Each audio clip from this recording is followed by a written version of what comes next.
السلام علیکم ورحمۃ اللہ وبرکاتہ۔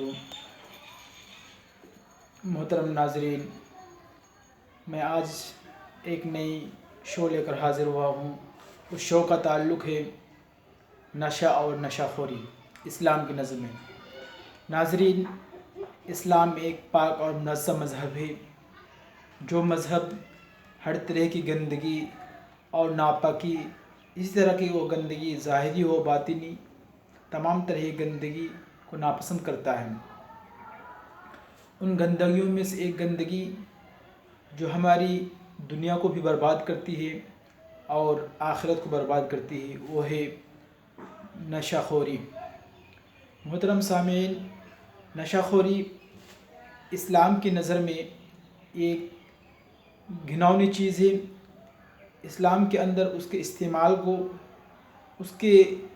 استعمال کرنے والوں کو ناپسند کیا ہے، اور اس نشہ خوری کو اور نشہ کو اسلام نے حرام قرار دیا ہے۔ اللہ کے رسول صلی اللہ علیہ وسلم فرماتے ہیں کہ ہر نشہ آور چیزیں شراب ہیں، ہر نشہ آور چیزیں شراب کے درجے میں ہیں، اور ہر شراب حرام ہے۔ اسی طرح دوسری جگہ اللہ کے رسول صلی اللہ علیہ وسلم فرماتے ہیں کہ ہر وہ چیزیں جس کے استعمال سے نشہ پیدا ہوتی ہو، اگر اس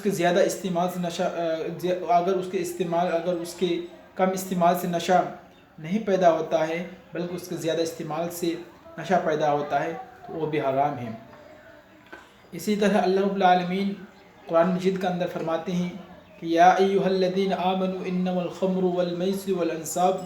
اللہ رب العالمین فرماتے ہیں یا ایھا الذین آمنوا، کہ یہ ایمان والو، انما الخمر والمیسر والانصاب، کہ یقیناً شراب، جوا والازلام اور تیروں سے قسمت معلوم کرنا، یہ سب چیزیں رجس من عمل الشیطان، یہ سب گندی چیزیں ہیں اور شیطان کے عمل میں سے ہیں، شیطان کے کرتوت ہیں، شیطان کے کام ہیں۔ فاجتنبوہ، تو تم لوگ ان تمام چیزوں سے بچو، لعلکم تفلحون، شاید کہ تم لوگ کامیاب ہو جاؤ۔ اور آگے دوسری آیت میں اللہ رب العالمین فرما رہے ہیں کہ انما یرید الشیطان ان یوقع بینکم العداوۃ والبغضاء، کہ شیطان تمہارے درمیان عداوت و دشمنی کو فروغ دینا چاہتا ہے۔ شیطان تمہارے درمیان بغض و حسد، کینہ کپٹ کو فروغ دینا چاہتا ہے۔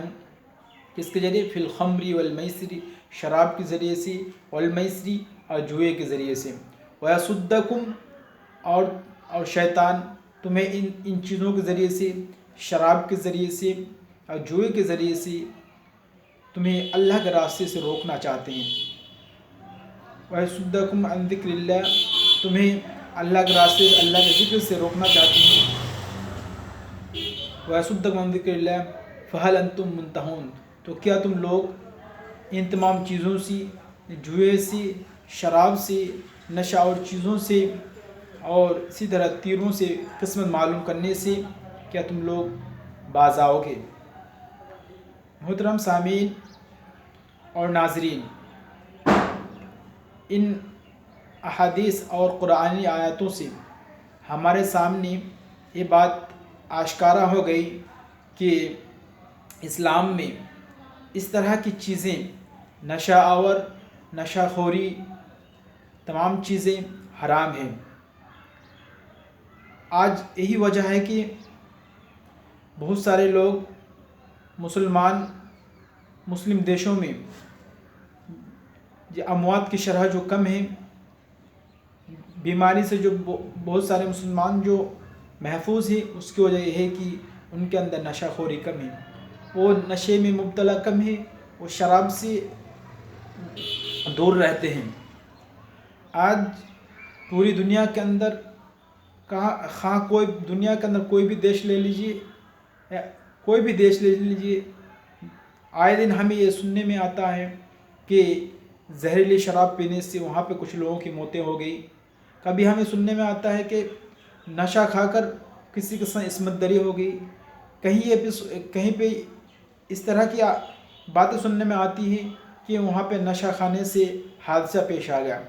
تو ہمیں اسی طرح نشہ سے، نشہ خوری سے، سماج کا نشہ کے پھیلاؤ سے سماج میں فساد پھیلتا ہے، انارکی پھیلتی، سماج میں بگاڑ و فساد پھیلتا ہے۔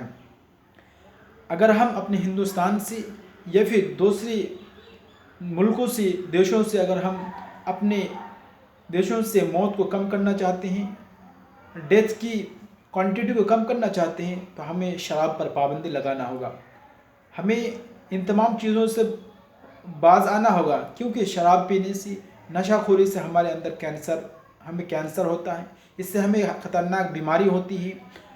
تو اس لیے ہم اگر ان تمام چیزوں سے بچنا چاہتے ہیں تو قرآن و حدیث پر عمل کرنا ہوگا اور اسلام کی طرف لوٹنا ہوگا، اور اسلام ایک سچا مذہب ہے جو اس دنیا کے اندر ایک سچا مذہب کے طور پر اسلام ہے، اس پر عمل کرنے سے ہم تمام لوگ ان تمام طرح کی برائیوں سے، گندگیوں سے بچ سکتے ہیں۔ السلام علیکم۔